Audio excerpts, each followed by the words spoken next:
할렐루야. 할렐루야. 오늘 이 오후 찬양 예배에 참석하신 우리 춘천동 부교의 성도 여러분과 우리 서화정한교 우리 성도 여러분 주님의 이름으로 축복하고 환영합니다. 우리 좌우 앞뒤에 우리 계신 분들 서로 얼굴 보시면서 한번 인사해 볼까요? 네, 잘 오셨습니다. 환영합니다. 우리 인사하겠습니다. 잘 오셨습니다. 환영합니다. 네, 너무 정신이 없죠? 오늘 반주소리 조금만 해주시겠어요? 여러분 보니까 시편 말씀이 생각이 납니다. 형제가 연합하여 동거함이 어찌 그리 아름다운가. 우리가 주님 안에서 한 형제이고 한 자매이기 때문에 교회는 다르지만 머리 대신 예수 그리스도 안에 한 지체로 이렇게 모여서 예배한다는 것이 너무나 복되고 귀한 것 같습니다. 오늘 이 자리에 하나님께서 은혜를 선포하시고 영생을 선포하시고 축복을 선포하실 것을 믿음으로 우리 다 같이 서로 축복하면서 이 찬양 다시 한번 하나님 앞에 드리도록 하겠습니다. 하나님은 너를 지키시는 자.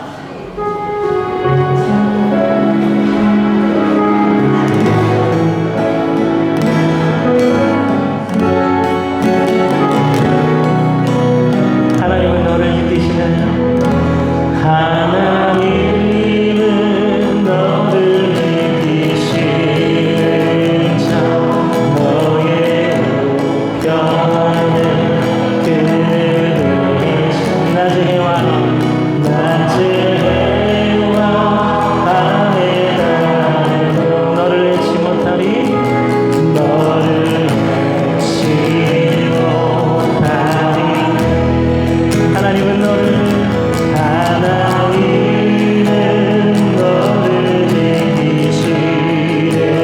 자. 너의 원한을 견뎌라. 그가 너를 지키시리라.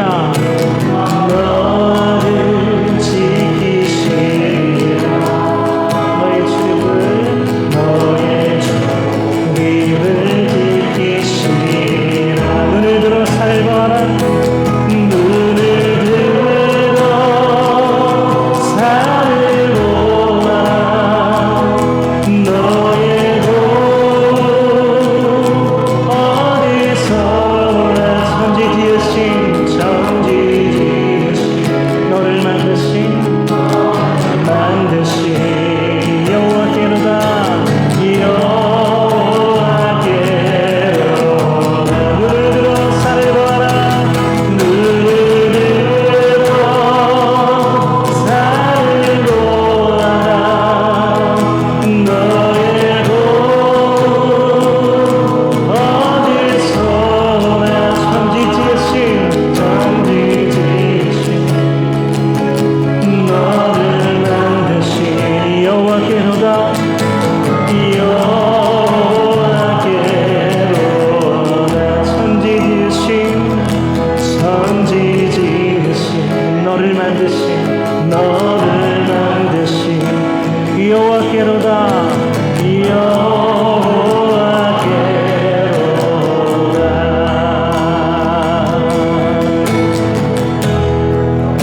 이 세상을 살아가는 동안에 이 세상을 살아가는 동안에 나의 힘을 의지할 수 없으니 기도하고 낙심하지 말 것을 주께서 찬송하니 되심이라. 다시 한번 주의 길을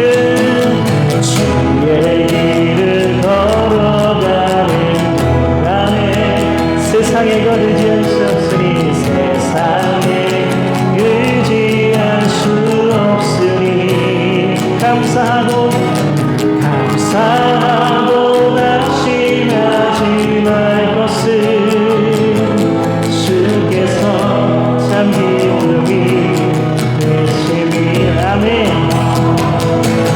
하나님의 꿈이 나의 비전이 돼 예수님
이 고백이 여러분의 기도가 되기를 원합니다. 오늘 시간 계속해서 찬양할 때 우리를 붙드시고 인도하시고 오직 주님만 우리 인생의 가장 최고의 도움이심을 고백하게 하시는 그 하나님께 주님 외에 아무도 우리를 만족시킬 것이 없습니다. 믿음으로 고백하며 힘차게 박수치며 찬양하겠습니다.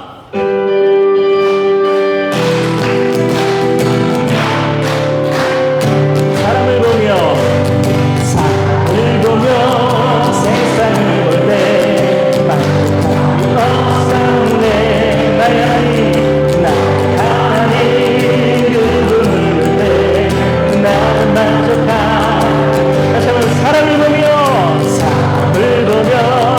세상을 볼때 만족하며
보니까 제가 조금 힘을 더 줘서 목이 상한 것 같습니다. 오늘 이제 마지막 찬양 하나님께 드리며 하나님의 말씀 앞에 서기로 하겠습니다. 여러분, 우리는 정말로 하나님을 오직 하나님만을 섬기고 있습니까? 혹시 우리 안에 다른 우상이 있지 않습니까? 우리의 삶을 살피고 우리의 중심을 살펴 오직 주님만 바라보도록, 주님만 섬기도록, 그와 같이 하나님만 바라보는 온전한 신앙이 되기를 우리 간절히 소원하고 기도하는 마음으로 이 찬양을 함께 고백했으면 좋겠습니다. 내가 주인 삼은 모든 것 오직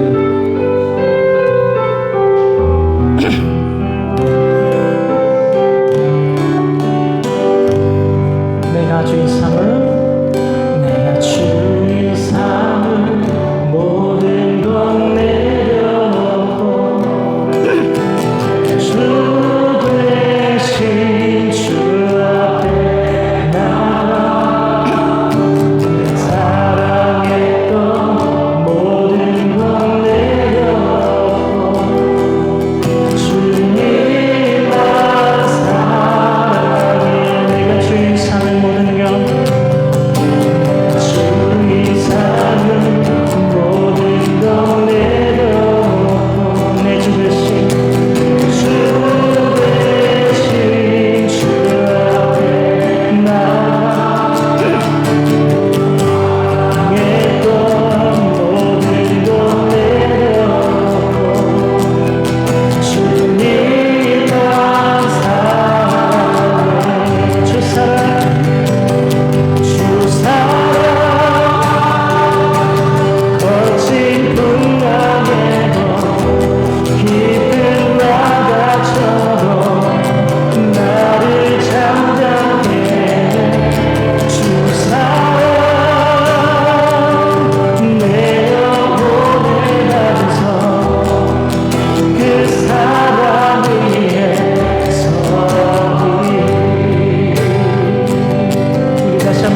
기도하길 원합니다. 그렇습니다. 주님, 우리가 삶의 주인으로 삼아 하나님 외에도 소중히 여기고 살았던 그것들 이 시간 하나님 다 내려놓고 오직 나의 삶에 되신 주님만을 나의 주님으로 모시고 오직 유일한 그 하나님을 예배하는 우리가 되게 하여 주시옵소서. 다른 것 바라보지 아니하고 오직 하나님만 바라보며 올곧게 걸어가는 참 믿음의 사람들이 될 수 있도록, 참 예배자들이 될 수 있도록 이 시간 우리들의 모든 시선을 주님께 집중하게 하여 주시옵소서. 우리 하나님 앞에 진정한 예배자 되게 해달라고, 오직 이 예배 가운데 주님만 영광 받으시기를 원한다고 우리 하나님 앞에 간절한 마음으로 기도하며 나아가겠습니다. 하나님 앞에 기도하겠습니다. 주여 아버지 하나님 감사합니다. 오늘 이 하나님 아버지 온 찬양 예배 가운데 하나님께서 은혜를 베푸시고 하나님 놀라운 하나님 아버지 하나님의 사랑으로 함께 하시니 감사합니다. 오직 하나님 주님만이 우리의 믿음의 대상이며 주님만이 우리의 예배의 참 대상임을 하나님 아버지 오늘 믿음으로 고백하며 하나님께 찬양하며 영광 돌리고자 하오니 하나님 우리의 모든 생각과 마음과 뜻을 주님 앞에 집중하게 하시고 우리 안은 진정한 예배의 대상이 오직 하나님 한 분뿐이며 이 세상의 모든 하나님 아버지 것들을 뒤로하고 하나님 주님만 하나님 아버지 바라보는 저희들이 될 수 있도록 전심으로 주님 앞에 예배하며 우리 모든 것들이 있는 저희들이 될 수 있도록 주님이 역사하시고 주옵소서. 할렐루야. 오늘 어떻게 하루 평안하셨습니까?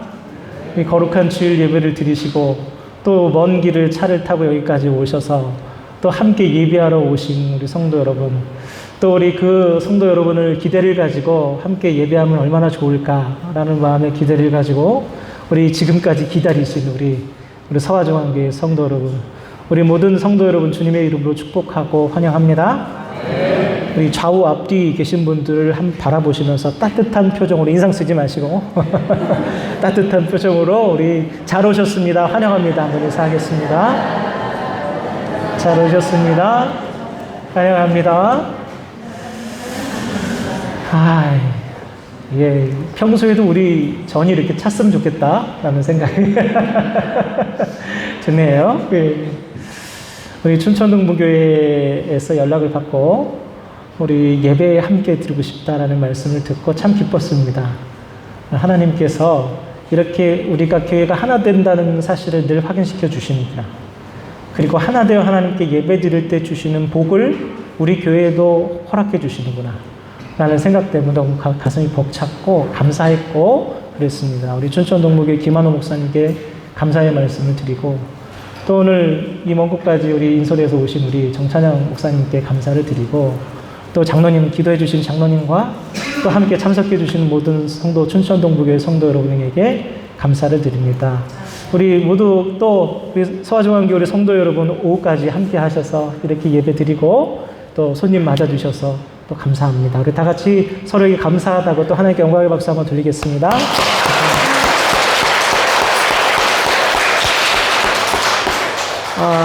약간의 인연이 있습니다. 우리 춘천동부교회 김한호 목사님께는 제가 서울정신 신대원을 다닐 때 디아코니아를 잠깐 배웠습니다. 여러분이 귀가 따갑게 들으시는 디아코니아를 저도 들었습니다. 그리고 우리 정찬영 목사님과는 저는 신대원 동기입니다. 여러모로 이렇게 연결이 돼서 감사하게도 인도해 주셔서 너무 감사하게 생각합니다. 여러분 혹시 우렁각시 이야기 잘 아시죠? 우렁각시는 전라북도 진안에서 유래한 민간 설화라고 합니다. 내용 기억나실까 몰라서 잠깐 요약을 하겠습니다. 홀어머니를 모시고 농사를 짓는 가난한 총각이 논을 매면서 이 농사를 지어서 누구랑 먹을까 이렇게 노래를 계속 불렀대요. 그런데 어디선가 너랑 나랑 먹지 누구랑 먹어 이렇게 대답이 들려왔답니다. 소리가 난 곳을 보니까 주먹만한 우렁이가 있었대요. 기이하게 생각돼서 이 우렁이를 잡아다가 집안 장롱 안에 넣어 두었습니다. 그런데 농사일을 마치고 집에 돌아오면 희한하게도 항상 밥상이 탁 차려 있는 거예요. 어느 날 총각이 논에 가는 척 하다가 몰래 숨어서 무슨 일이 일어난지를 지켜보았습니다. 그러자 장롱 안에서 하얀 저고리를 입은 검은 치마를 입은 어여쁜 여자가 나와서 밥을 차려놓고 다시 들어가더라는 거예요. 다음날 총각이 다시 숨어서 기다리다가 밥을 차리러 나온 이 여자, 이 손을 꽉 붙들고 나랑 혼인해! 라고 결혼하자고 청혼을 했답니다. 그래서 둘은 부부가 되었답니다. 어릴 때는 이 이야기를 접하고 참 재미있었습니다. 그런데 최근 우리 사회의 변화를 감안하면 이 이야기들의 내용은 좀 불편한 부분이 있어요. 그렇지 않습니까? 첫째, 우렁각시는 굳이 예쁩니다. 왜 우렁각시는 항상 예뻐야 될까요? 예쁘지 않으면 우렁각시도 못해요. 둘째, 우렁각시는 집에서 늘 밥상을 차리고 남자를 위해서 일방적으로 수혜를 베풉니다. 불편하시죠? 셋째는 총각은 우렁각시를 보자마자 방강제로 결혼을 요구합니다. 나랑 살아! 꼼짝 못하고 나랑 살아야 돼요. 요즘 현대인들에게는 이와 같이 여성의 가치를 외모로 평가하고 또 여성의 역할을 다소곳이 집에서 청소하고 빨래하고 밥하고 하는 것으로 고정시키고 또 마음에 드는 여성을 우욕다짐으로 붙들고 나랑 같이 살자라고 하면 어떻게든 데리고 살 수 있다는 식의 이야기들은 이제 불편한 시대가 되어버렸습니다. 이처럼 우렁각시는 내 삶의 배후에서 내가 필요할 때마다 나의 필요를 채워주고 나의 만족과 여러 욕구들을 어떠한 대가도 아무런 이유도 없이 일방적으로 해결해주는 그런 존재를 의미한다 라고 할 수 있죠. 성도 여러분, 그런데 말입니다. 저는 때때로 현 시대의 성도들이 우리 하나님을 그와 같이 인식하는 것이 아닐까 강하게 우려하고 있습니다. 우렁각시 하나님, 즉 하나님을 내 삶의 배후에서 때때로 나의 결핍과 필요를 채워주시고 내 인생길을 아무 이유도 아무 대가도 요구하지 않으시고 음으로 양으로 지지해 주기만 하는 그런 존재, 그런 분으로 착각하고 있지는 않은가. 그래서 우리 주님께서 조금만 뭔가 우리에게 요구하려 치면 저 부담이 됩니다. 너무 강요하지 마세요 라고 하면서 하나님을 그저 수혜만 베푸시는 그런 분으로만 이해하고 있지 않은가 말입니다. 예수의 신부 출신 영성가 안토니 드 멜로라는 사람이 이런 말을 했습니다. 사랑은 인식에서 솟아난다. 쉽게 말하면 누군가를 사랑하기 위해서는 상대방을 사랑해야 될 대상으로 정확히 인식해야 된다. 최근 제가 아주 불편해하면서 보고 있는 TV 프로그램이 하나 있습니다. 금쪽 같은 내 새끼. 보셨나요? 오은영 박사님이 출연하시는. 그걸 보면서 어떤 이유에서든지 밝고 건강하게 성장해야 될 어린 자녀들이 심각한 문제 행동을 보인다는 것은 참 불편한 일인 것 같아요.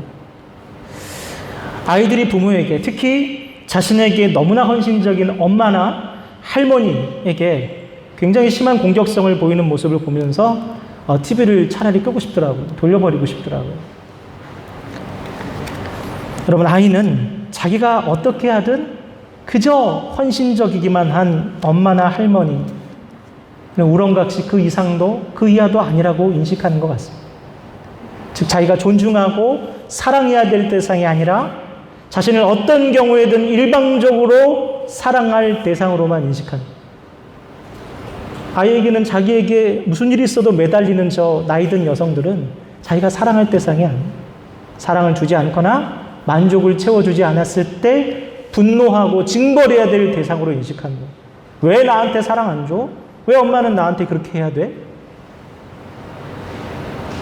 성도로 그와 마찬가지로 성도가 하나님을 우렁각시와 같이 내 인생의 조력자나 지지자로서만 인식할 경우에 우리 하나님을 참으로 사랑할 수가 없게 됩니다.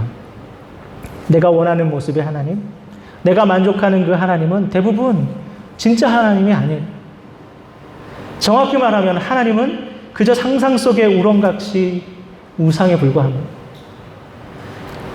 때때로 성도는 자신의 왜곡된 인식이 만들어낸 그 가짜 하나님, 우렁각시 하나님, 그 하나님을 만들어 놓고 그에게 열심히 예배하고 헌금하고 기도합니다. 그리고 자기의 바램과 욕망이 이루어지지 않으면 왜 우렁각시 역할을 제대로 하지 않느냐 하나님. 질타하고 저 시험 들었어요 라고 하고 분노하고 마침내 떠나버리는 분들도 적지 않습니다. 팀 켈러 목사님은 그에 져서 거짓 신들의 세상에서 현대인에게 있어서 우상이란 고대인들이나 타종교인들이 깎아 만든 그런 신상이 아니라고 말하고 있습니다.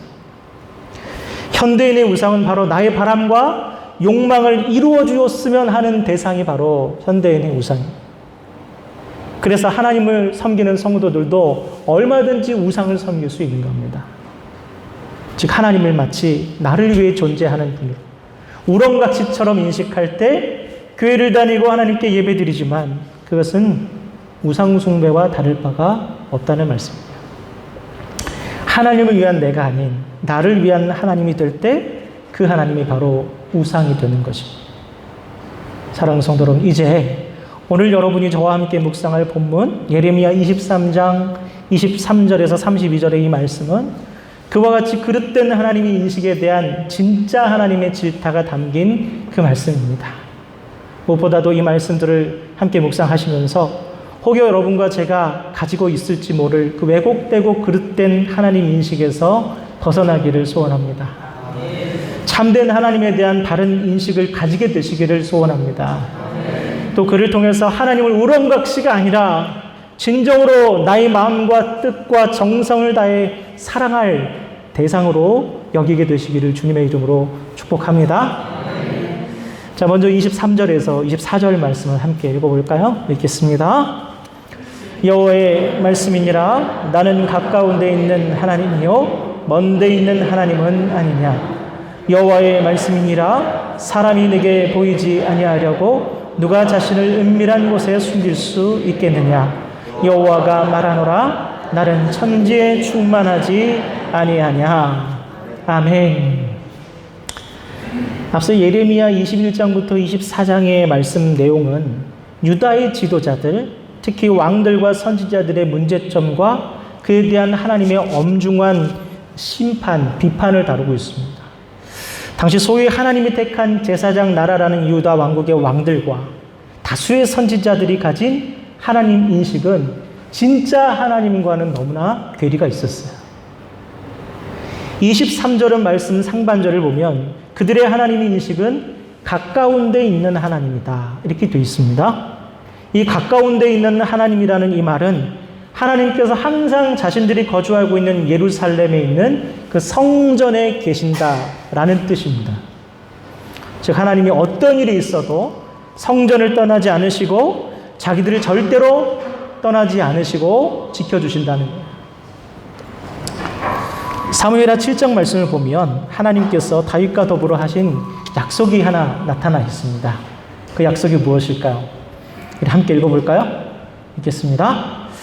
그는 내 이름을 위하여 집을 건축할 것이요 나는 그의 나라 왕위를 영원히 견고하게 하리라. 나는 그에게 아버지가 되고 그는 내게 아들이 되리니 그가 만일 죄를 범하면 내가 사람의 매와 인생의 채찍으로 징계하려니와 내가 네 앞에서 물러나게 한 사울에게서 내 은총을 빼앗은 것처럼 그에게서 빼앗지는 아니하리라. 내 집과 내 나라가 내 앞에서 영원히 보존되고 내 왕위가 영원히 견고하리라 하셨다 하라. 아멘. 이 말씀의 골자는 이겁니다. 다윗의 나라와 왕위를 내가 영원히 견고하게 할 거다. 죄를 지었을 자라도 징계를 할 뿐 버리지는 않을 것이다. 이런 하나님의 약속 이후에 유다의 역대 왕과 선지자들을 비롯한 대부분의 백성들은 그 약속을 굳게 믿었습니다.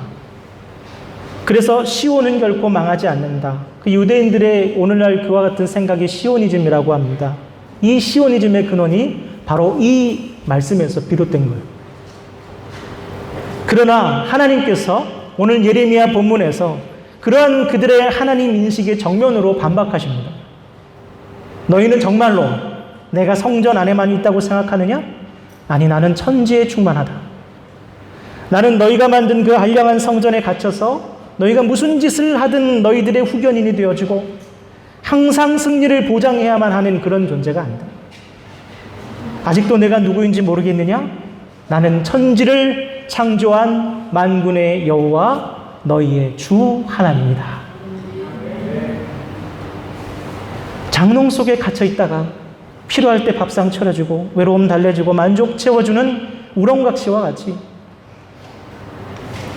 일주일 동안 성전에서 사람들을 애타게 기다리시면서 영적 양식과 축복을 잔뜩 쌓아 놓으셨다가 예배드리고 가는 사람들에게 집으로 돌아갈 때 양손에 바리바리 잔뜩 싸주고 잘 가라 하염없이 손 흔들어주는 그런 할머니 같은 존재, 어머니 같은 존재가 우리 하나님 아니시라는 거예요.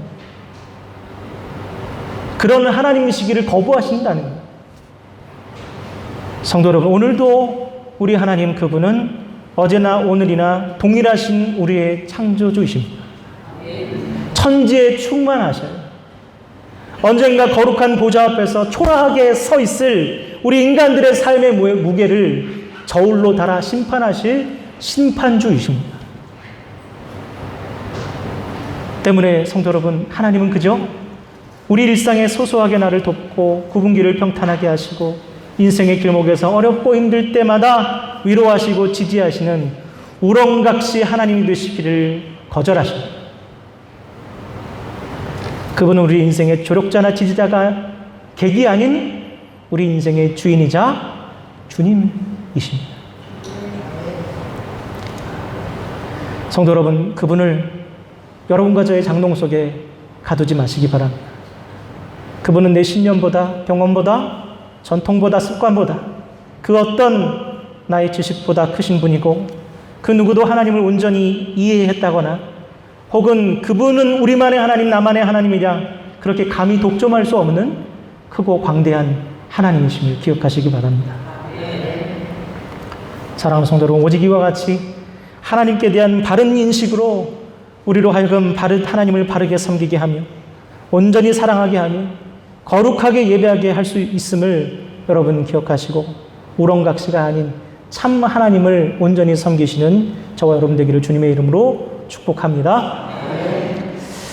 이어서 25절에서 28절 말씀을 함께 읽겠습니다. 25절에서 28절입니다. 내 이름으로 거짓을 예언하는 선지자들의 말에 내가 꿈을 꾸었다고 말하는 것을 내가 들었노라.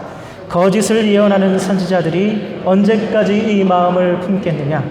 그들은 그 마음에 간교한 것을 예언하느니라. 그들이 서로 꿈꾼 것을 말하니 그 생각인즉 그들의 조상들이 바알로 말미암아 내 이름을 잊어버린 것 같이 내 백성으로 내 이름을 잊게 하려 함이로다. 여호와의 말씀이니라. 꿈을 꾼 선지자는 꿈을 말할 것이요 내 말을 받은 자는 성실함으로 내 말을 말할 것이라. 거기 어찌 알곡과 같겠느냐. 아멘. 예레미야 21장 말씀을 쭉 살펴보면 하나님께서 예레미야를 통해서 영원히 견고하게 하시겠다라고 약속하셨던 그 유다 왕국에 대해서 우리 하나님께서 처절한 멸망을 예고하십니다. 더불어서 남은 유다 민족의 살 길은 오직 하나, 바벨론 제국에 항복하는 그 하나뿐이라고 말씀하십니다. 그런데 이에 대해서 유다의 다수의 선지자들이 하나님께서 저 바벨론 제국을 우리 손에 붙이셨다. 승리를 주실 것이다. 꿈을 통해서 우리에게 말씀하셨다. 그렇게 앞다투어서 예언을 합니다. 여러분이 그와 같은 비슷한 상황이라면 누구의 말을 믿으시겠습니까? 저는 말씀을 읽으면서 예레미야라는 인물에 대해서 말할 수 없는 비애를 느꼈습니다.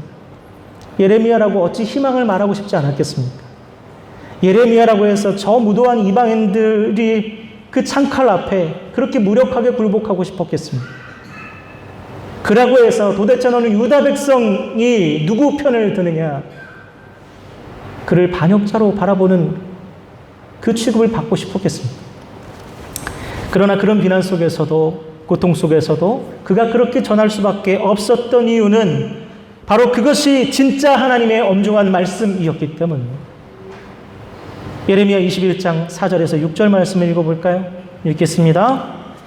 이스라엘의 하나님 여호와께서 이와 같이 말씀하시되 보라 너희가 성 밖에서 바벨론의 왕과 또 너희를 애워싼 갈대아인과 싸우는 데 쓰는 너희 손의 무기를 내가 뒤로 돌릴 것이요 그것들을 이 성 가운데 모아 드리리라. 내가 든 손과 강한 팔 곧 진노와 분노와 대노로 친히 너희를 칠 것이며 내가 또 사람이나 짐승이나 이 성에 있는 것을 다 치리니 그들이 큰 전염병에 죽으리라 하셨다 하라. 아멘.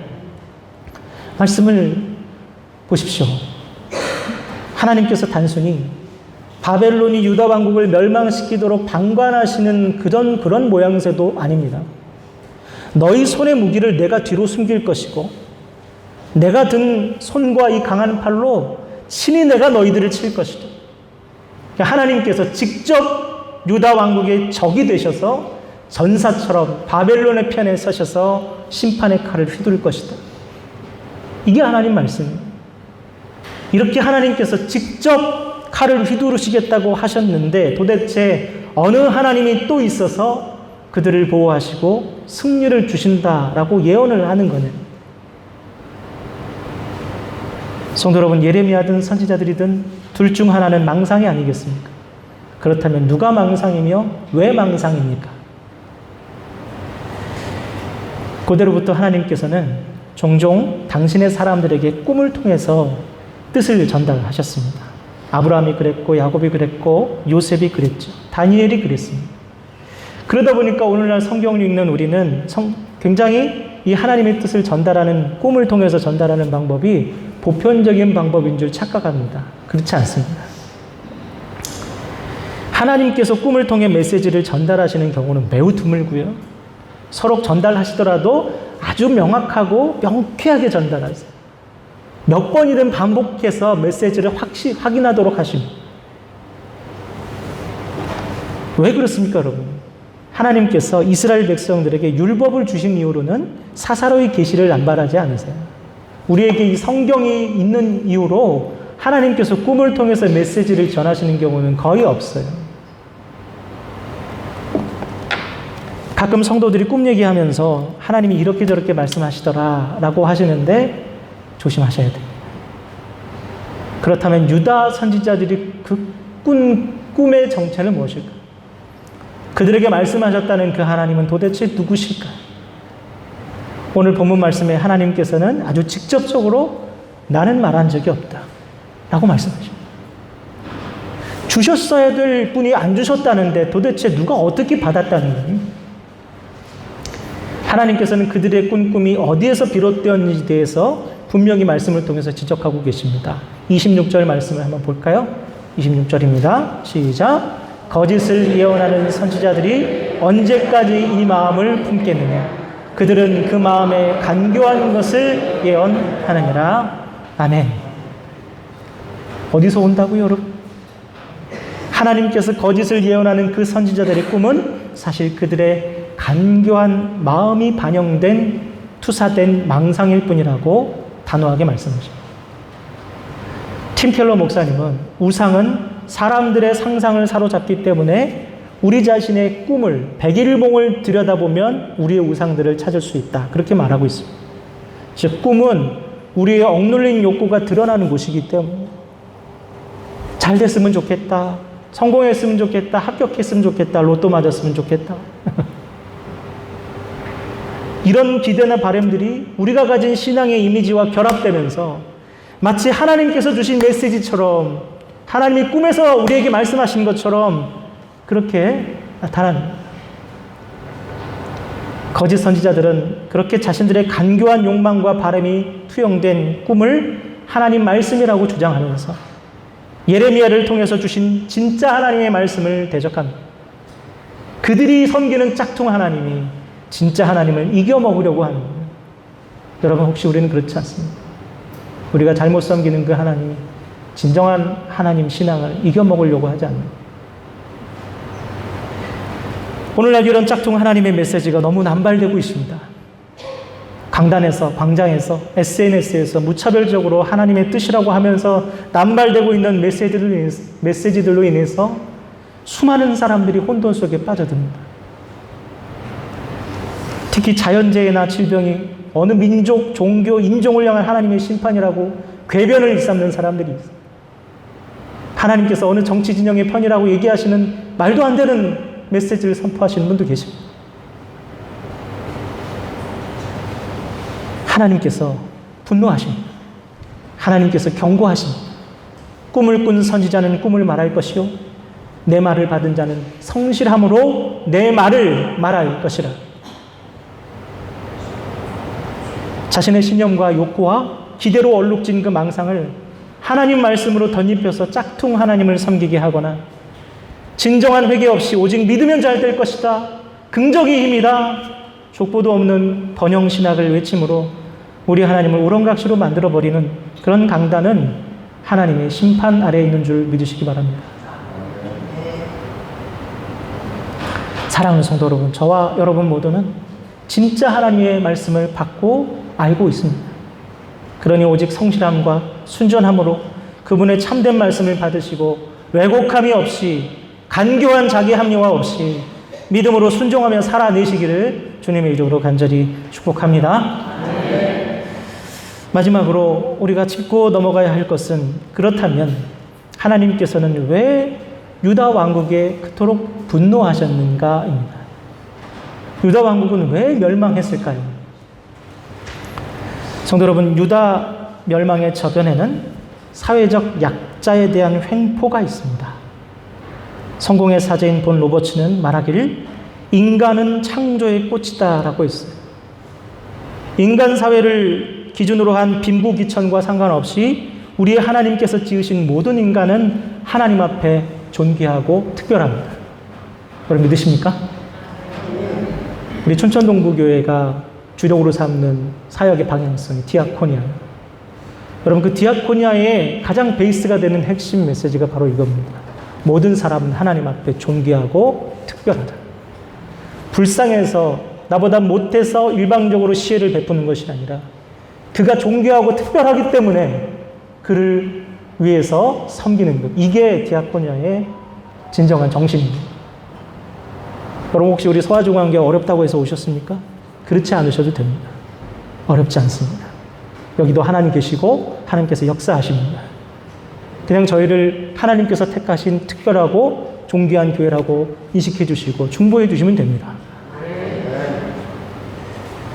때문에 애초에 하나님께서 이끄시는 이스라엘 공동체에는 고정된 계급과 계층이 없었어요. 서로 시간이 지나서 피치 못하게 계급이 생겼더라도 안식년과 희년을 통해서 종속된 인간들을 다 해방시키는 그 거룩한 의무가 있었습니다. 그렇다면 말년의 유다 왕국이 어땠습니까? 여호야김 왕은 화려한 궁정을 세우고 건축을 주도하면서 그 일을 시킨 노동자들의 임금을 상습적으로 체불합니다. 이에 불만을 품은 노동자들을 가혹하게 진압합니다. 또한 지도자와 유력자들은 뇌물로 재판을 굳게 해서 가난한 자들을 억압하고 무죄한 자들을 피를 흘리게 만듭니다. 요즘 법을 잘하는 법기술자들이 우리 연약한 사람들을 얼마나 괴롭힙니까? 고소를 남발하고 기소를 남발하고. 하나님께서 그런 여호야김 왕에게 너는 장사되지 못한 죽은 나귀처럼 취급당할 것이다. 비참한 최후를 선언하십니다. 그것이 유다 왕국이 멸망한 이유입니다. 코로나 전으로 우리 한국교회가 사회적으로 많이 부침을 당한다는 그런 느낌이 듭니다. 때때로 너무 우리 교회에 대해서만 이 세상이 좀 심하게 굴지 않나 그런 섭섭함도 있지만 또 한편으로는 자초한 측면도 있지 않나라는 그런 자괴감이 들었습니다. 진심으로 우리 스스로에게 질문해 보았으면 좋겠습니다. 한국교회는 정말 무죄한가요? 정말 잘못이 없는가요? 부끄러움이 하나도 없을까요? 과거 유다가 사회적 약자에 대한 횡포로 인해서 하나님의 심판을 선고받았다고 한다면, 그렇다면 이 시대의 사회적 약자들은 오늘날 우리 하나님의 백성인 교회와 성도들을 어떻게 인식하고 있을까요? 최근 한 설문조사 기관에 의하면 개신교회가 사회적 약자에 대한 차별과 혐오를 부추기고 있다고 생각하느냐라는 질문에 비개신교인의 62.2%가 그렇다라고 응답했습니다.